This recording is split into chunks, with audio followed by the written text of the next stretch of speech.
MC 오프닝 나레이션 한국어. 한밤중 아무도 없는 병원 복도. 고요함을 깨뜨린 건 남편의 바지를 내리고 있는 간병인의 수상한 손짓이었습니다. 그 손 치워요. 지금 뭐 하는 거예요? 분노, 공포, 그리고 설명할 수 없는 슬픔이 한순간에 몰려왔습니다. 그런데 말입니다.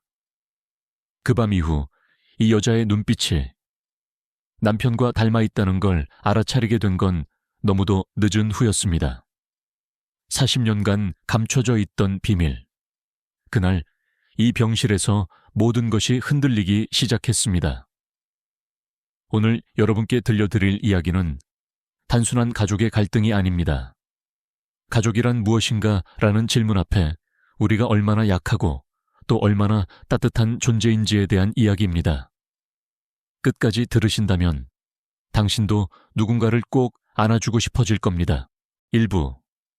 복도 불빛, 사랑이 의심으로 변할 때 문학계의 거장의 수상 경력에 빛나는 필력으로 복도의 형광등 불빛이 깜빡이며 병원의 하얗고 삭막한 벽에 길고 일그러진 그림자를 드리웠다. 새벽 1시가 넘었고 모든 표면에는 차가운 안개처럼 침묵이 감돌았다. 어딘가 멀리서 기계가 리듬감 있게 정확하게 울렸다. 삶과 죽음 사이에 멈춘 듯한 기묘한 자장가 같았다. 정숙의 발소리가 복도에 느리고 묵직하게 울려 퍼졌다. 한 손에는 작은 종이봉투가 들려 있었다. 그 안에는 두껍고 손뜨개로 뜬 모직 양말 한 켤레가 있었다. 남편 철수가 여름에도 항상 신고 잠자리에 들었던 양말이었다. 그는 발이 차가운 것을 싫어했다. 그녀는 그 사실을 알고 있었다. 항상 기억하고 있었다. 오늘 밤까지. 어떻게 잊을 수 있겠어? 그녀는 속으로 중얼거렸다. 겨울의 추위보다 더 깊은 죄책감이 밀려왔다. 그날 저녁 아들 준호는 집에 가서 쉬라고 재촉했다. 엄마, 잠이 필요해요. 준호는 그녀의 어깨에 손을 얹고 부드럽게 말했다. 하지만 잠은 오지 않았다. 몸은 지쳤지만 마음은 여전히 초조했다. 그때 문득 양말이 떠올랐다. 돌아가는 길 병원으로 돌아가는 택시는 짧았지만 비현실적이었다. 운전사는 아무 말도 하지 않고 60대의 연약한 여성이 왜 이토록 끔찍한 시간에 병원에 오는지 의아해하는 듯 백미러로 그녀를 힐끗 쳐다보았다. 그녀는 양말을 더욱 꽉 껴안았다. 병원 입구 밖에서 어둑한 불빛 아래 졸고 있던 경비원은 그녀를 거의 알아채지 못했다. 그녀는 유령처럼 움직였고 416호로 이어지는 끝없는 복도에 그녀의 그림자가 가려져 있었다. 걸음마다 걱정이 가득했다. 제발 감기 걸리지 않게 해주세요. 그녀가 중얼거렸다. 제발 아무 일도 일어나지 않게 해주세요. 그녀는 심장이 쿵쾅거리며 문 손잡이를 잡았다. 그러다가 멈췄다. 문은 살짝 열려 있었다. 방에서 따스하지만 1시간 동안 부자연스러운 빛이 부드럽게 흘러나왔다. 그때 그녀는 무언가 소리를 들었다. 속삭임, 여자의 목소리, 웅걸거렸다. 은밀했다. 정숙은 얼어붙었다. 그녀의 세상을 산산이 조각낸 순간 그녀는 문을 살짝 열었다. 겨우 볼 수 있을 만큼. 남편의 병상 옆에는 미영이 서 있었다. 야간 간호사였다. 조용한 여자였다. 항상 예의 바르고 항상 거리를 두었다. 너무 멀리 있었다. 정숙의 눈이 가늘어졌다. 미영은 움직이지 않는 철수 위로 몸을 기울였다. 그녀의 손이 담요 자락을 살며시 들어 올렸다. 그리고는 서두르지 않고 거의 경건한 동작으로 철수의 병원 바지 허리띠를 타고 내려오기 시작했다. 정숙은 눈을 믿을 수 없었다. 아니, 이럴 수가 없어. 내 남편한테 대체 무슨 짓을 하는 거야? 피가 끓어올랐다. 뭐 하는 거야? 정숙이 소리쳤다. 그녀의 목소리는 깨진 유리처럼 정적을 가르며 울려 퍼졌다.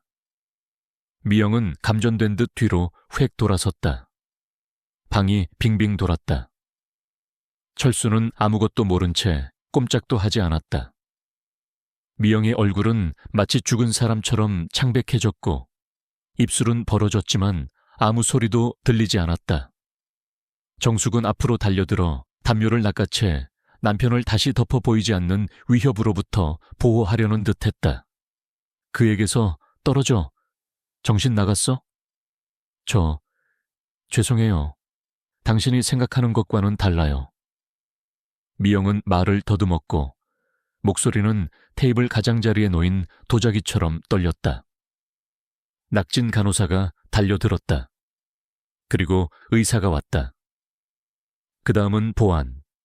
조금 전까지만 해도 생기가 없던 복도는 이제 수군거림과 비난으로 가득 찼다. 미영은 조용히 울었다. 설명할 수도 하고 싶지도 않았다. 정숙은 히스테릭하게 몸을 떨었다. 하지만 의료진은 정숙의 편을 들어주지 않았다. 정 선생님, 의사가 차분하게 말했다. 스트레스를 많이 받으시는군요. 가끔 우리가 보는 것을 오해할 때가 있어요. 제가 뭘 봤는지 알아요. 그녀는 갈라진 목소리로 쏘아붙였다. 남편 바지를 벗겼어요. 그런데 이제 와서 제가 상상이라고요? 미영은 손이 떨리고 눈이 흐릿한 채 그냥 서 있었다. 그녀의 표정은 부끄러운가? 아니면 슬픔인가? 아니면 죄책감인가? 아무도 정숙의 말을 믿지 않았다. 10분 후 도착한 준호조차도 공황 상태에 빠져 숨이 막혔다. 엄마, 제발 집에 가세요. 엄마는 너무 지치셨어요. 오해하신 것 같아요. 아니, 그녀가 눈물을 글썽이며 소리쳤다. 상상이 안 됐어. 걔를 봤어. 걔가 뭔가 하고 있었어. 난 알아. 준호는 시선을 돌렸다. 뺨을 때리는 것보다 더 아팠다. 새로운 종류의 외로움 다음 날 아침, 세상은 여전히 돌고 있었다. 하지만 정숙에게는 모든 것이 변해 있었다. 아무도 그녀를 믿지 않았다. 아무도 그녀를 믿지 않았다. 심지어 그녀의 아들조차도. 병원 직원들은 이제 동정 어린 미소로 그녀를 맞이했다. 마치 유령과 대화하는 할머니들이나 볼 법한 미소였다. 그녀는 남편의 침대 옆에 앉아 눈이 불타오르고 머릿속이 복잡해졌다. 미영이 왜 그럴까? 뭘 보려고 하는 걸까? 왜 자신을 변호하지 않는 걸까? 왜 마치 그를 아는 것처럼 보이는 걸까? 그녀는 창백하고 평화로우며 아무것도 모르는 남편의 얼굴을 응시했다. 그리고 40년 결혼 생활 중 처음으로 그녀는 그를 낯선 사람처럼 바라보았다. 복선. 보이지 않는 것의 첫 번째 엿보기 그날 밤. 자판기 앞에 서서 두 종류의 캔 커피 중 하나를 고르려 애쓰던 그녀는 이상한 것을 발견했다. 병원 뒤편 정원을 혼자 걷고 있는 미영. 그녀는 울고 있었다. 또다시. 하지만 방금 학대 혐의를 받은 사람에게서 나올 법한 울음은 아니었다. 그것은 슬픔이었다. 깊고 진실하고 침묵 속에서 두려움을 느꼈다. 제2부.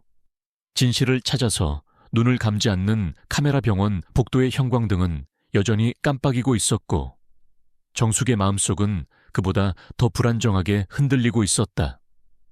아무도 그녀를 믿지 않았다. 남편의 병실에서 벌어진 그 밤의 광경은 오직 그녀의 기억 속에서만 존재하는 것처럼 여겨졌다. 아들 준호마저 스트레스 때문일 거야, 엄마가 착각한 거야 라는 말로 그녀의 진심을 무너뜨렸다. 그녀는 혼자가 되었다. 그리고 혼자서라도 진실을 밝히겠다고 결심했다. 1. 고요 속 결심. 카메라를 사다 그날 밤 정숙은 집에서도 잠을 이루지 못했다. 침대 옆 협탁 위에 놓인 남편의 안경을 바라보다가 문득 떠올랐다. 내가 본 걸 증명할 수만 있다면.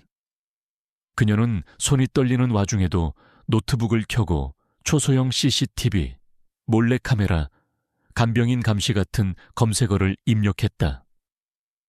몇 번의 시도 끝에 작은 곰 인형 속에 숨길 수 있는 피놀 카메라를 찾아냈다.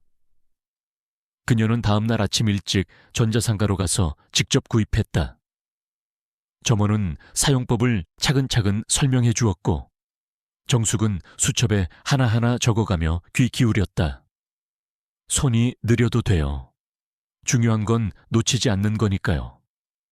점원의 말에 정숙은 작게 고개를 끄덕였다. 두 번째, 첫 번째 밤.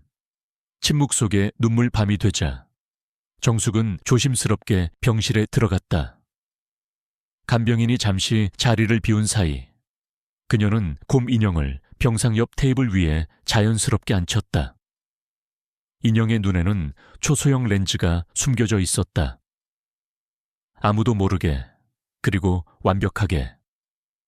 그날 밤 정숙은 병원 근처 찻집에서 조용히 카메라의 실시간 영상을 확인했다.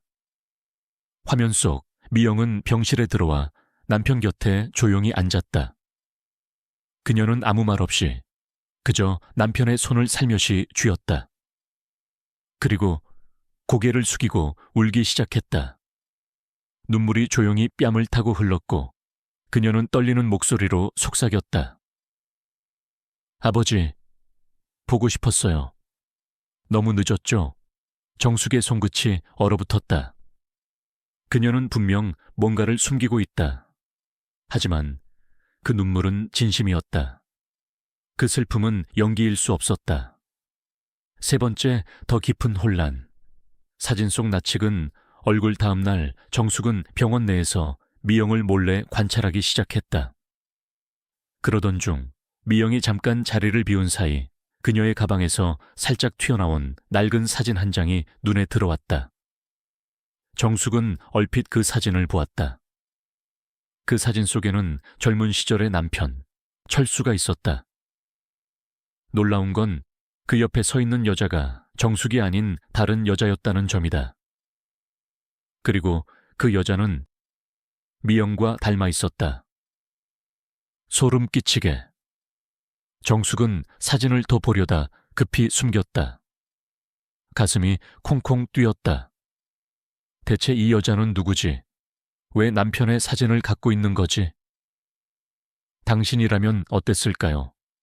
병원에서 만난 간병인이 남편의 과거와 얽혀 있다면 진실을 끝까지 파헤칠 용기 당신에게도 있나요?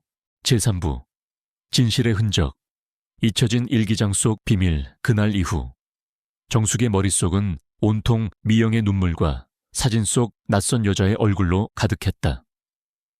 밤에 잠을 이루지 못하고 천장을 바라보며 그녀는 묻고 또 물었다. 그 여자가 왜 남편의 젊은 시절 사진을 가지고 있는 걸까? 왜 그토록 슬픈 눈빛으로 남편을 바라보았을까? 이제 그녀의 의심은 단순한 질투나 불안이 아닌 진실을 향한 갈망으로 바뀌고 있었다. 1병원의 밤, 놓여진 일기장 며칠 후 병원에 밤늦게 도착한 정숙은 간병인실 앞을 지나가다 문이 살짝 열려 있는 것을 보았다. 안에서는 인기척이 없었다. 테이블 위 정리되지 않은 책과 물건들 사이로 작은 노란색 일기장이 눈에 들어왔다. 가방 안에 넣으려다 놓고 간 듯했다. 정숙은 두리번거리며 방 안으로 들어섰다. 손이 떨렸지만 호기심과 두려움 사이에서 그녀는 결국 일기장을 펼쳤다. 두 번째 일기장의 고백. 아버지에게 앞부분은 평범했다. 간병일지처럼 느껴지는 하루의 기록, 환자의 상태, 스스로에 대한 다짐, 외로움. 하지만 뒷부분으로 갈수록 필체가 흔들렸고 감정이 짙게 묻어났다. 오늘도 그분은 날 모른다. 하지만 난 그 손을 쥐고 있으면 마치 아버지를 만난 것 같다. 그리고 정숙의 손이 멈췄다. 아버지에게. 그렇게 시작된 글귀는 편지처럼 이어졌다. 어머니는 당신이 돌아가셨다고 말했어요. 하지만 암 선고를 받고 마지막으로 진실을 말해 주셨어요. 당신은 살아계시다고. 날 모른 채 살아가고 있다고. 난 그저 한 번만이라도 아버지라 부르고 싶었어요. 정숙은 손으로 입을 틀어막았다. 심장이 요동쳤다. 그 순간 일기장 사이에서 낡은 사진 한 장이 툭 떨어졌다. 사진 속 남편 철수는 젊은 시절의 모습으로 다른 여인과 함께 웃고 있었다.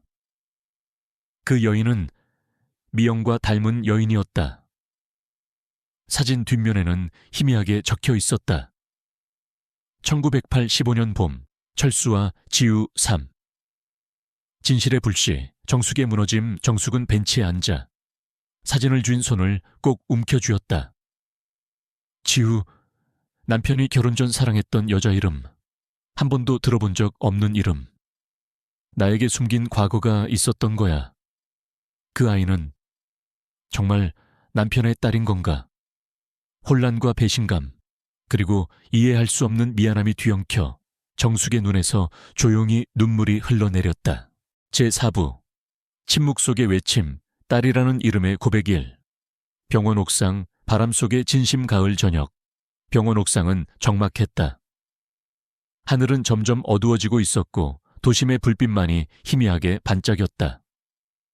정숙은 병원 옥상 계단을 조심스럽게 올라섰다. 그녀는 알고 있었다. 그 아니, 미영이 거기 있을 것임을. 구석 난간에 기대선 미영은 혼자 울고 있었다. 바람에 흩날리는 머리카락 사이로 붉어진 눈이 보였다. 정숙은 망설이지 않았다. 미영아, 미영이 돌아봤다. 놀람과 두려움, 죄책감이 뒤섞인 눈빛. 그녀는 본능적으로 도망치려 했다. 그러나 정숙이 손을 내밀었다. 그냥 얘기 좀 하자. 두 번째 무너지는 고백, 잠시 침묵이 흘렀다. 미영은 고개를 숙인 채 떨리는 목소리로 입을 열었다. 죄송해요. 정말 죄송해요. 저 이런 식으로 나타나고 싶지 않았어요. 정숙은 묵묵히 그녀를 바라봤다.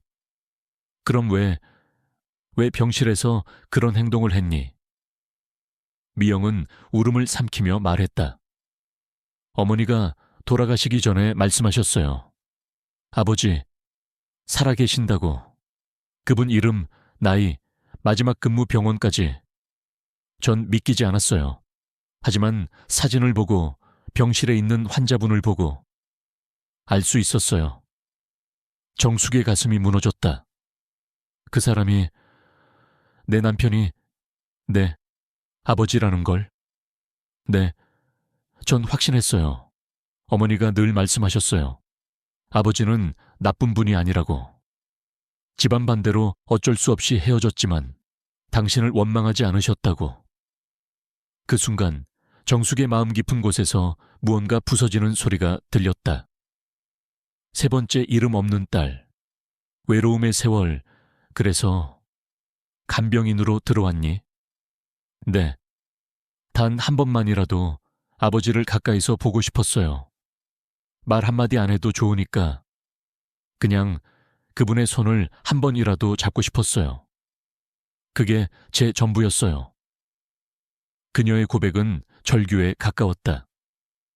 38년이라는 시간 동안 아버지 없이 자란 딸의 외침.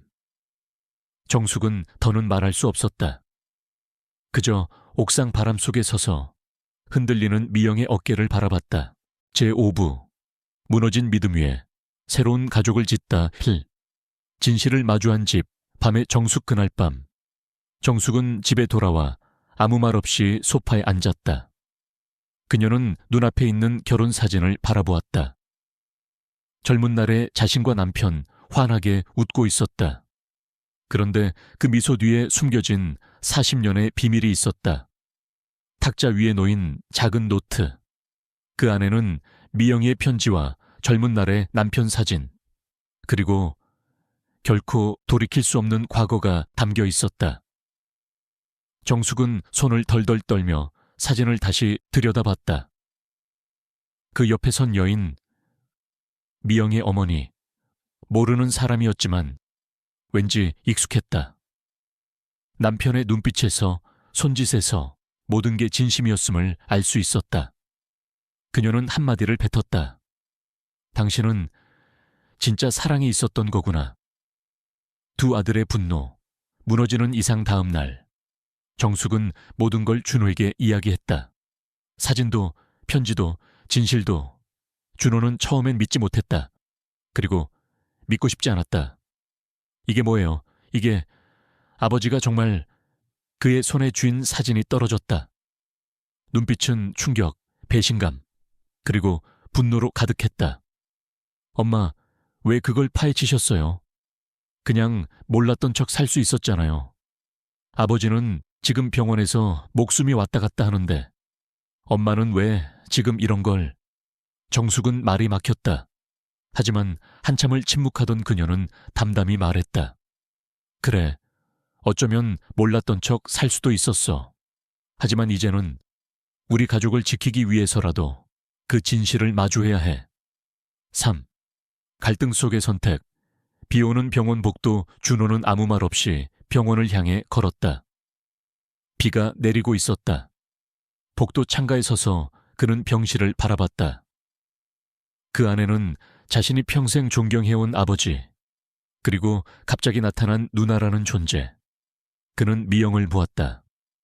조용히 아버지의 손을 닦아주고 작게 중얼거리는 그녀. 준호는 알 수 있었다. 그녀의 마음에도 분노보다 슬픔이 먼저 있었음을. 네. 다시 쌓아 올리는 가족, 용서의 첫걸음. 며칠 후 정숙은 미영을 다시 만났다. 이번에는 손에 무언가를 들고 있었다. 작은 케이크였다. 생일이라고 들었어. 미영은 눈이 동그래졌다. 정숙은 말했다. 우리 가족은 완벽하진 않지만 이젠 너도 이 가족 안에 있어. 우리 함께 다시 시작하자. 그 순간 미영은 울음을 터뜨렸다. 한 번도 받아본 적 없는 가족이라는 말이 그녀의 마음을 무너뜨렸다. 5번째 병실의 아침. 새로운 시작. 며칠 후 병실의 아침. 햇살이 창문을 비추고 있었다. 정숙, 준호, 그리고 미영은 나란히 앉아 있었다. 그리고 침대에 누워있던 남편, 철수 씨가 천천히 눈을 떴다. 정숙이 그의 손을 잡았다. 당신, 괜찮아요? 그는 힘겹게 고개를 끄덕였고 입술을 떨며 두 단어를 말했다. 미영아. 미영은 입술을 깨물었다. 눈물이 뺨을 타고 흘렀다. 그 순간 가족의 경계는 무너지고 새로운 가족의 형태가 생겨났다. 에필로그. 용서의 계절. 가을 1. 가을이 내려앉은 날, 가을이 깊어졌다. 창문 밖 단풍잎이 하나둘씩 떨어지며 병원 마당을 붉게 물들였다.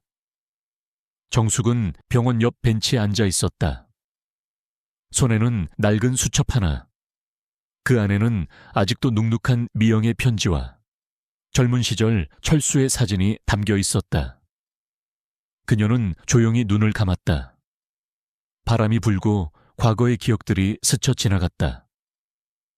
그 아픔조차 이제는 추억이 되어 그녀의 마음 어딘가에서 조용히 자리를 잡았다. 두 회복과 시작 병실 안. 철수는 이제 휠체어에 앉아 있었다. 말은 여전히 힘들지만 표정은 많이 편안해졌다. 정숙과 미영, 준호는 함께 그를 산책시키며 마당을 걷고 있었다. 세 사람은 어색하면서도 따뜻했다. 가족이라는 단어가 완벽하지 않아도 이 순간만큼은 서로의 존재를 받아들이고 있었다. 미영은 조심스레 말했다. 아버지, 내년 봄엔 같이 벚꽃 구경 가요. 철수는 눈을 지그시 감았다가 고개를 살짝 끄덕였다. 그 순간 정숙은 미영의 손을 조용히 잡았다. 작은 손짓이었지만 그것은 38년의 외로움을 감싸는 첫 번째 포옹이었다. 세 번째 생일 케이크 위에 촛불. 며칠 뒤 가족들은 작은 생일 파티를 준비했다. 미영의 생일이었다. 처음으로 가족과 함께 맞는 생일. 병실 한편 작은 케이크 위에 초가 세워졌고 정숙이 라이터로 불을 붙였다. 소원 빌어봐요. 미영은 눈을 감았다. 그리고 조용히 속삭였다. 이 가족이 진짜 가족이 되기를. 촛불이 꺼지고 모두 박수를 쳤다. 그 순간 철수가 조용히 손을 뻗어 미영의 머리를 쓰다듬었다. 그의 눈겐 또 한 번 눈물이 맺혔다. 네 번째 인생의 마지막 계절. 그러나 가장 따뜻한 계절 밤이 깊었다. 정숙은 병원 창가에 앉아 있었다. 준호는 아버지 옆에서 조용히 책을 읽고 있었다. 미영은 작은 의자에 기대어 졸고 있었다. 그녀는 조용히 창밖을 바라보며 중얼거렸다. 이 가을이 지나면 우리도 또 다른 계절을 맞이하겠지. 하지만 이 가을은 평생 기억될 거야. 용서하고 받아들이고 진짜 가족이 된 계절. 마지막 나레이션 가족은 완벽해서 가족이 되는 것이 아닙니다. 때로는 깊은 상처 위에 피는 이해와 용서가 우리를 진짜 가족으로 만들어줍니다. 40년의 비밀도 38년의 외로움도 결국 사랑 앞에 무너졌습니다. 이제 우리는 함께라는 말의 무게를 알게 되었습니다.